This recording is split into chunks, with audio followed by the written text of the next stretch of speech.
심각한 부상, 위협. 사자들은 아프리카 사바나의 진정한 공포죠. 그러나 사자는 때때로 강력한 먹이, 특히 야생 버팔로와 마주할 때 심각한 부상을 입거나 심지어 죽기까지 합니다.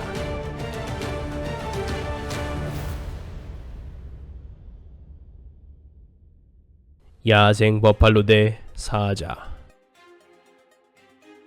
야생 버팔로는 날카로운 뿔과 두꺼운 피부를 가지고 있어 포식자로부터 자신을 보호하는 데 도움이 되죠. 다자란 물소는 화가 나면 날카로운 뿔로 사자를 쓰러뜨릴 수도 있습니다.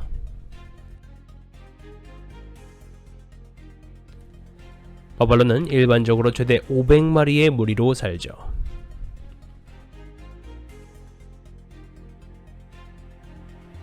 아마도 이러한 사냥 시도는 사자 가족에게 너무 위험한 것일 수도 있습니다.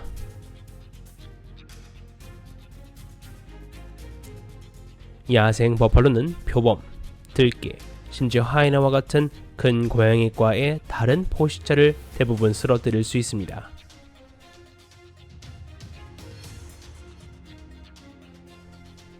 사자라도 쉽게 물리칠 수 있죠.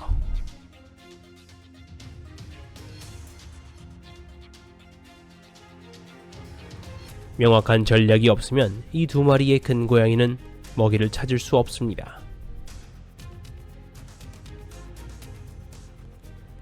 성벽은 한 쌍의 불로 이루어져 있어 침투가 어렵습니다.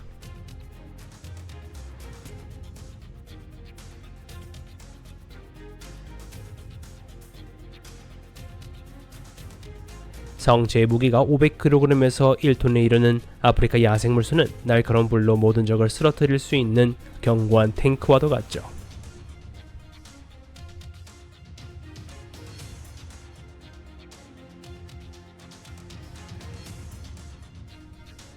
성체 버팔로 뿔은 이 종의 전형적인 특징입니다.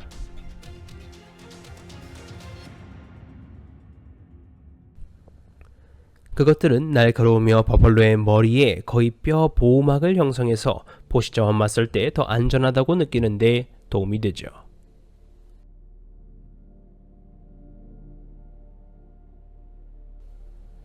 본질적으로 아프리카 물소에는 전적이 거의 없으며 대부분의 경우 어떤 상대와도 싸울 준비가 되어 있습니다.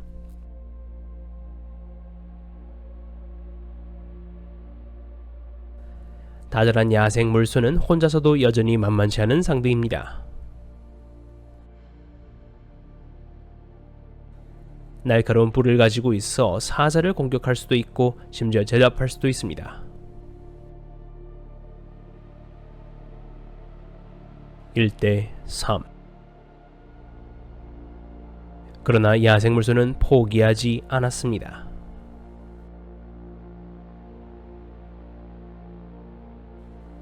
어쨌든 반격을 가해 포식자를 공격하고 재빨리 도망을 갔죠. 또 다른 큰 고양이 사냥에 실패했습니다.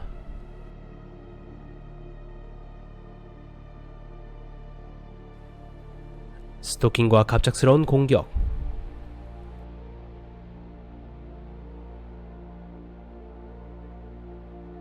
사자 가족은 작은 물소를 가두었습니다. 그러나 팀원들이 오랫동안 혼자 싸우도록 놔두지 않자 야생 물소들은 뒤돌아서 힘을 합쳐 큰 고양이를 공격했죠.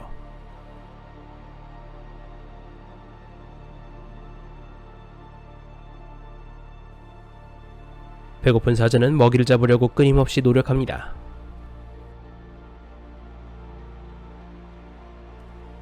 기회가 없었습니다. 그들은 생명을 보존하기 위해 후퇴해야 했죠.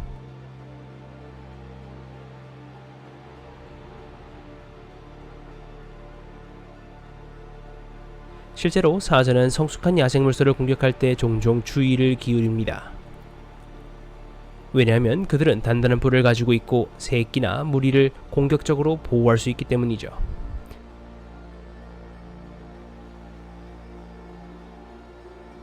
이게 너무 익숙해졌나봐요.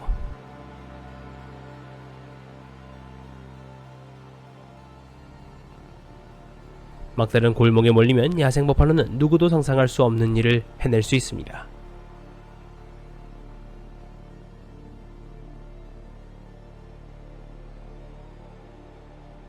혼자 있어도 힘이 센 야생 물소.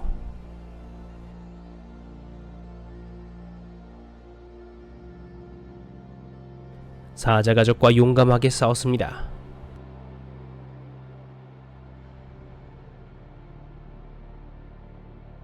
항상 재능 있는 사냥꾼은 아니지만 암사자의 생명이 위험에 처할 때가 있습니다. 성숙한 야생 버팔로를 결코 과소평가하지 마세요.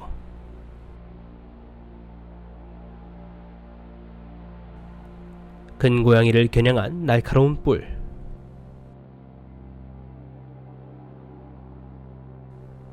암사자가 나무에 피신하도록 강제합니다.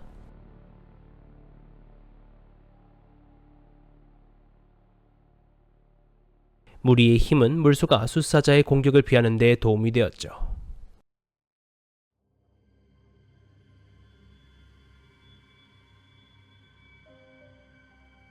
야생 버팔로를 사냥하는 것은 매우 위험하지만 사자가 가장 많이 찾는 먹이입니다.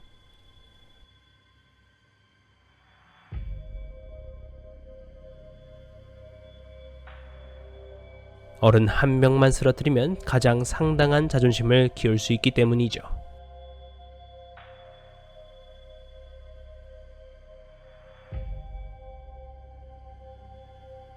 게다가 야생물소는 포식자와 마주했을 때 도망가기보다는 일어서서 싸우는 경우가 많습니다.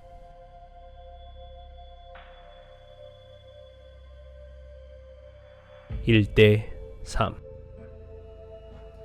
세 마리의 수컷 사자가 다 자란 야생물소를 쓰러뜨리려고 합니다.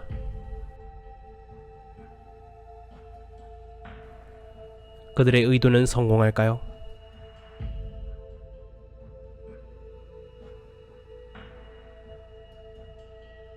이 포식자들은 야생 버팔로 무리의 분노를 일으켰습니다. 큰 고양이가 혼자 있어요.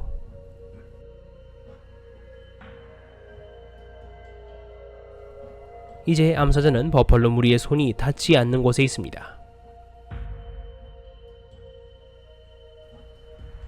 적어도 아직 살아있습니다. 하지만 그 나무가 없었다면 어떤 끔찍한 일이 일어났을지 누가 알겠습니까?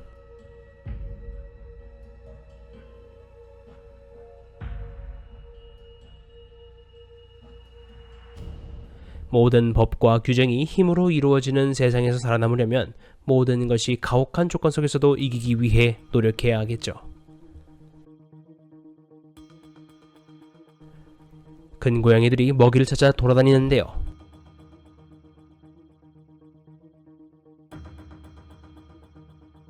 매우 빠르게 그들은 목표를 발견했죠.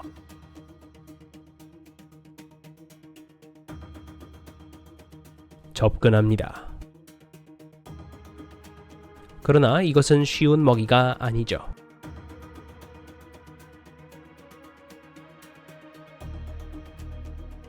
산화물소는 완전히 뒤를 돌아 사냥꾼의 의도를 소멸시켰습니다.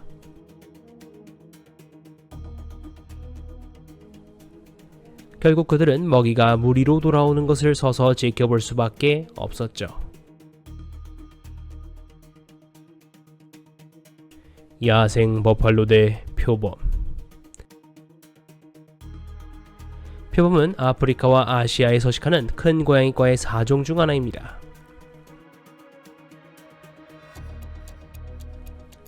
표범은 고양이과에 속하는 다른 큰 고양이과에 비해 상대적으로 크기는 작지만 야생에서는 강력한 포식자입니다.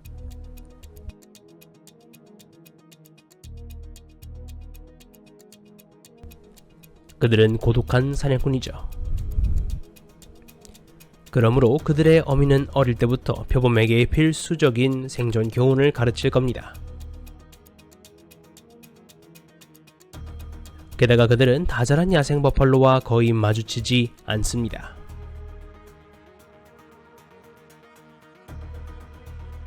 표범의 경우 야생 버팔로를 사냥하는 것은 극히 드뭅니다.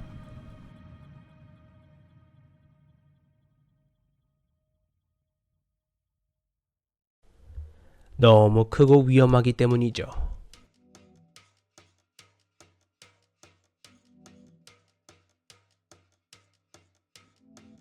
야생물소는 표범과 마주치면 사납게 변합니다.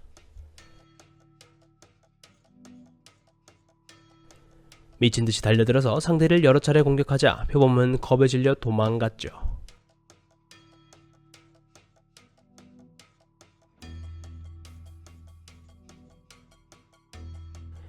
들소떼가 먹이를 찾아다니자 표범이 매복해서 공격할 때를 기다립니다.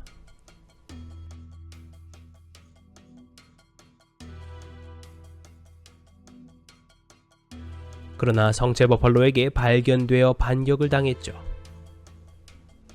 먹이의 맹렬함에 직면한 표범은 도망쳐 재빨리 나무 위로 올라갔습니다. 그 후에도 야생물소는 계속해서 나뭇가지에 부딪혀 큰 고양이를 놀라게 했죠.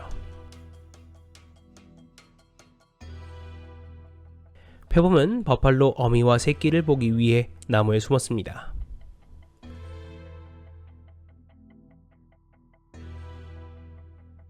참을성 있게 적절한 순간을 기다리죠. 공격합니다. 그러나 표범은 어미물소의 맹렬한 저항을 받았습니다.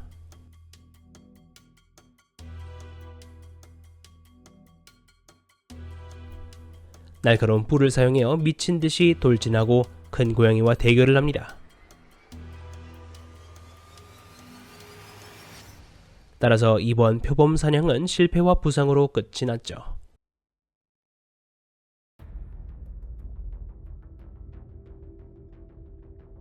포식자는 사냥하기 쉽기 때문에 항상 작은 먹이를 표적으로 삼습니다.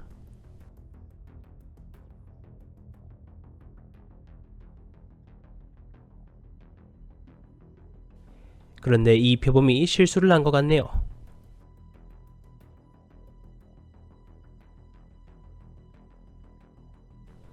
새끼 송아지 옆에는 어미의 보호와 사나운 물소떼가 있습니다.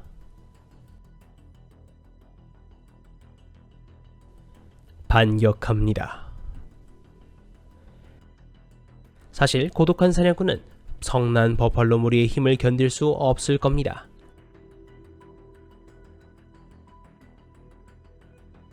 이 표범의 사냥 시도는 계획과 다르게 진행이 되었죠.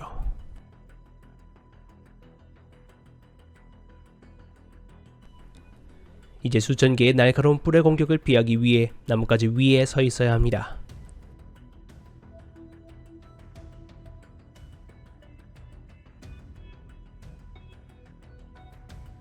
표범은 새끼 물소를 사냥하려 했으나 실패하고 마네요.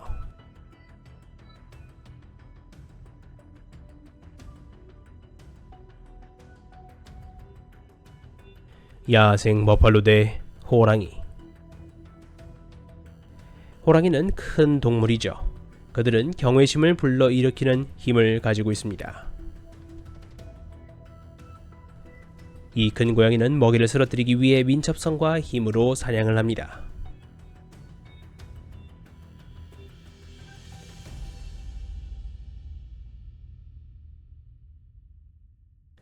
그 힘 때문에 호랑이는 멧돼지, 사슴, 새끼곰, 토끼 등 초식 동물들에게 늘 악몽으로 여겨지죠.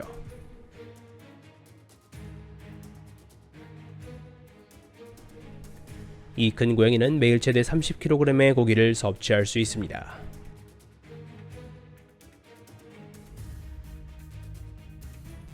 들소는 호랑이에게 있어서 이 동물을 악몽으로 만드는 독특한 특성을 지닌 강력한 호랑이의 적수입니다.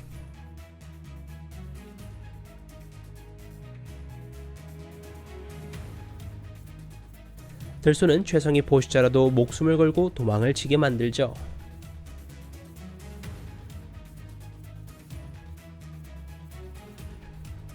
위협을 받으면 들소는 날뛰게 됩니다.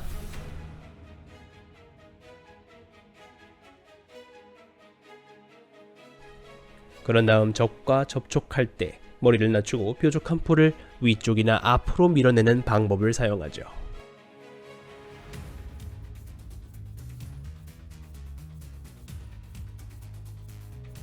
황소와 호랑이의 싸움에서 황소는 날카로운 이빨이나 발톱을 가지고 있지 않습니다. 그 대가로 그것은 힘과 유연성, 단단하고 짧은 뿔을 가지고 있죠. 성숙한 황소를 사냥하는 것은 어려운 일입니다.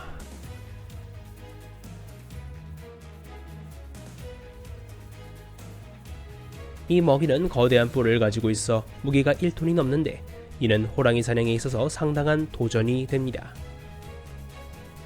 특히 포식자 체중의 6배에 달하는 무게를 지닌 경우에는 더욱 그렇습니다. 그러나 호랑이 메뉴에는 여전히 나타나죠.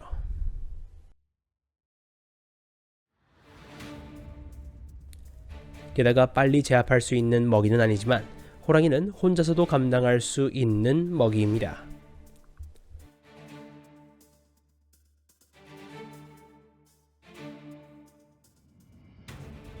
먹이를 물리친 후 호랑이는 이빨을 사용하여 황소를 덤불 속으로 끌고 갑니다.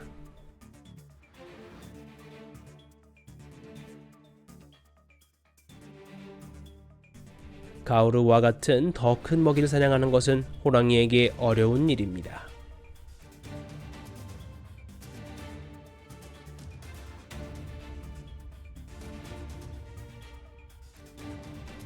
강한 발차기로 심각한 부상을 입을 수 있기 때문이죠.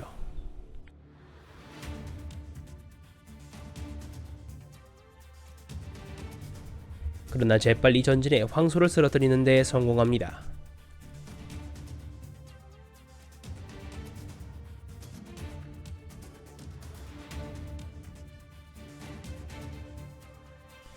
이것은 새끼들에게 훌륭한 식사이며 이런 식사를 하면 새끼들이 일주일 이상 살아갈 수 있을 겁니다.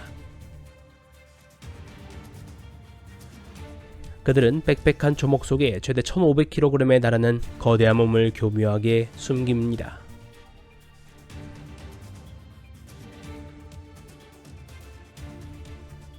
그러나 황소는 그 크기에 비해 놀라울 정도로 민첩하게 움직이죠. 팀원이 공격당하는 것을 목격합니다. 그러나 물소는 포식자에게 복수하는 대신 갑자기 그 종류를 공격하죠.